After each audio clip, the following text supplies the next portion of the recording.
दयालपुर नामक गांव में रघुवीर नाम का एक आदमी रहता था। रघुवीर गांव में दूध बेचने का काम करता था।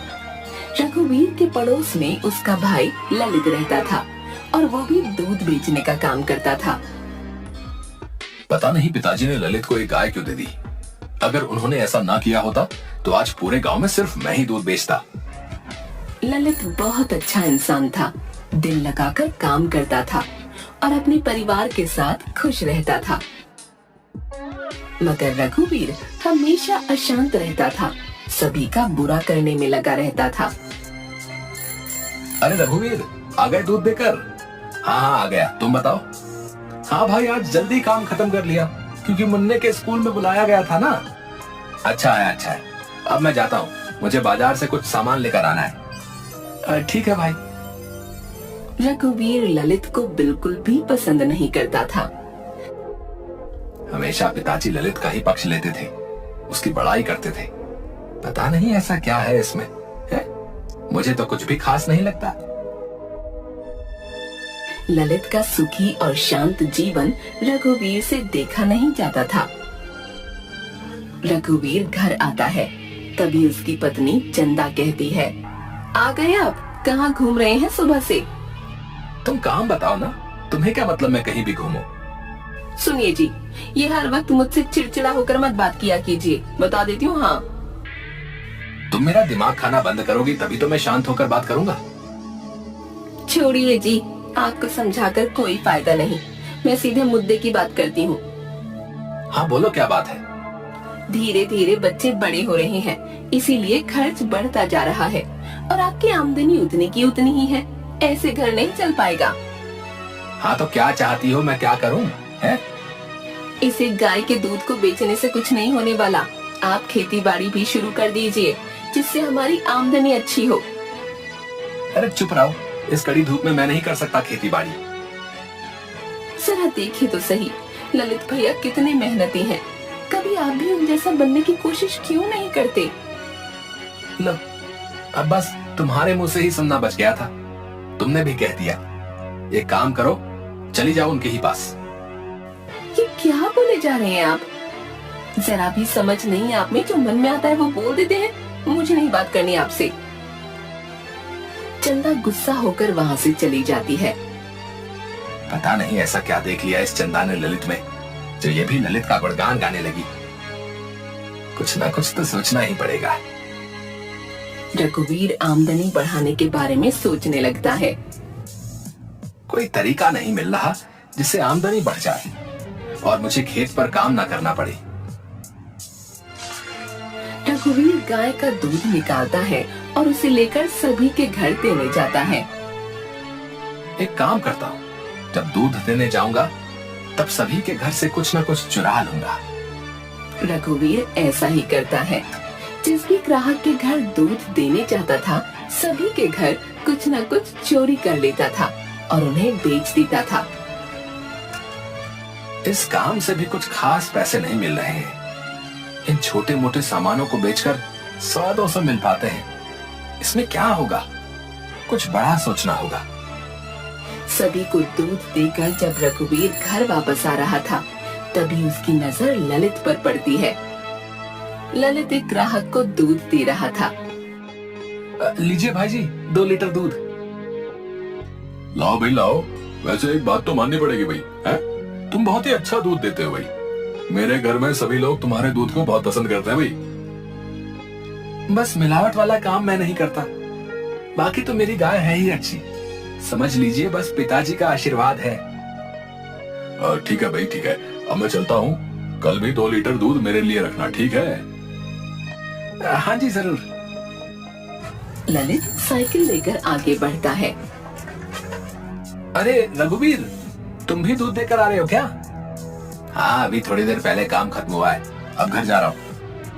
चल, मैं भी घर ही जा रहा हूँ। रास्ते भर रघुवीर बहुत खुश था। घर आकर वो सोचता है, वाह, एक तरीका मिल गया जिससे मैं अच्छी कमाई कर पाऊंगा। अगले दिन रघुवीर बहुत जल्दी उठ जाता है, अपनी गाय का दूध निकाल लेता है और ललित के घर में झांक झांक कर देखने लगता है। जैसे ही ललित दूध निकाल कर अंदर जाता है, रघुवीर ललित के घर में घुस जाता है और उसके बर्तन से आधा दूध निकाल कर अपने पास रख लेता है और बाकी में पानी मिलाकर वहाँ से भाग जाता है। ललित अंदर से आता है। चलो दूध देकर आता हूँ। रघुवीर पहले की ही तरह अपने सभी ग्राहकों को दूध दे देता है और साथ ही ललित के पास से चुराया हुआ आधा दूध घूम घूम कर बेच देता है। वाह, क्या दिमाग लगाया मैंने। इस तरीके से तो अभी मेरी अच्छी कमाई होगी। साथ ही आने वाले दिन में ललित के ग्राहक भी कम होंगे और वो भी मेरे पास ही आएंगे। ग्राहक बढ़ जाएंगे तो अभी से भी ज्यादा पैसे आएंगे हैं। ललित पर वर्षों से भरोसा होने के कारण कोई भी ग्राहक ललित से दूध की शिकायत नहीं कर रहा था। अब तक लोगों ने ललित से दूध की शिकायत करनी क्यों नहीं शुरू की? लगता है मेरी ये योजना काम नहीं आई। अब कुछ और करना होगा। रघुवीर कुछ अलग सोचने लगता है। अब एक ही उपाय है और मैं उसे भी करूंगा। रघुवीर सुबह सुबह ललित के दूध में जहर मिला देता है और भाग जाता है। ललित सभी को दूध देकर आता है। दूध पीते ही कई लोगों की मृत्यु हो जाती है और कई लोग अस्पताल पहुंच जाते हैं। सभी ललित के घर आकर पत्थर मारने लगते हैं। अरे, अब ये क्या हो गया? अचानक इतनी भीड़। ललित, आज तुम बच नहीं पाओगे। तुमने दूध में जहर मिलाकर हमें दिया था ताकि हम मर जाएं। रुको, अभी तुम्हें बताते हैं। ललित कुछ नहीं समझ पाता। सभी उसे मारना शुरू कर देते हैं। तभी पुलिस वहां आती है और ललित को पकड़ कर ले जाती है। ललित की पत्नी मोना वहां आती है। रुक जाइए, मेरे पति को छोड़ दीजिए, उन्होंने कुछ भी नहीं किया है। पुलिस ललित को साथ लेकर चली जाती है। ललित की पत्नी और बच्चे रोने लगते हैं। तभी मोना की नजर रघुवीर पर पड़ती है। ऐसे दुख के माहौल में रघुवीर मुस्कुरा रहा था। मोना सोचती है, इस वक्त जब इनका भाई जेल जा रहा है तो ये मुस्कुरा रहे हैं, जरूर कुछ तो गड़बड़ है। मोना रघुवीर पर नजर रखने लगती है। ललित के जेल जाते ही रघुवीर पूरे गांव में अकेला दूध बेचने वाला बन जाता है। सभी उससे ही दूध लेना शुरू कर देते हैं।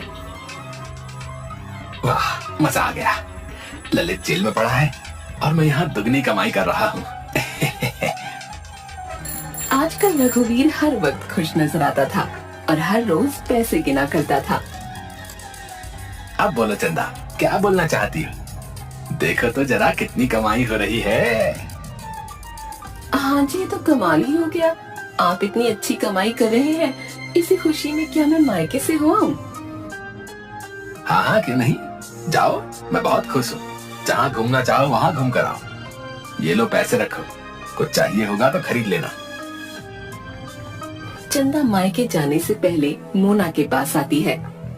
भाभी, मैं कुछ दिनों के लिए माँ के घर जा रही हूँ, तब तक आप इन्हें रोज रात का खाना दे दीजिएगा। सुबह का खाना पड़ोस वाली दीदिया करेगी। अच्छा, ठीक है। रात के वक्त मोना रघुवीर के लिए खाना लेकर आती है तो देखती है रघुवीर नशे की हालत में है। अरे भाभी जी, आप यहाँ? हाँ, खाना देने आई हूँ।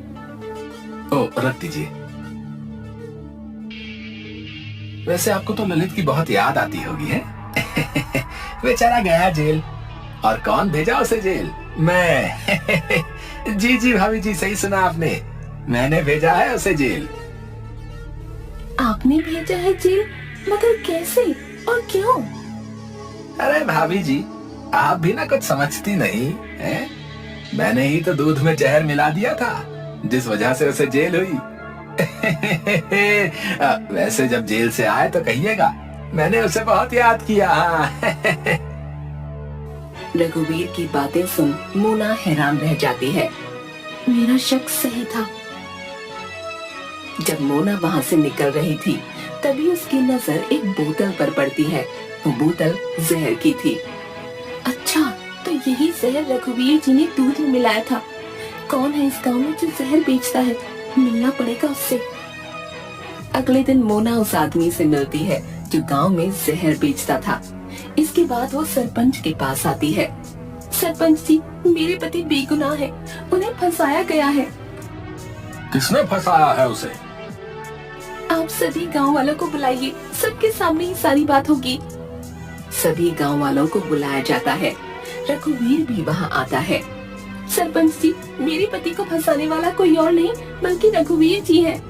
ये सुन सभी हैरान रह जाते हैं। अरे ऐसा कैसे हो सकता है? ये तो ललित का भाई है। आइए भैया जी, यहाँ सबके सामने आइए और बताइए कि ये जहर की बोतल आपसे किसने खरीदी थी?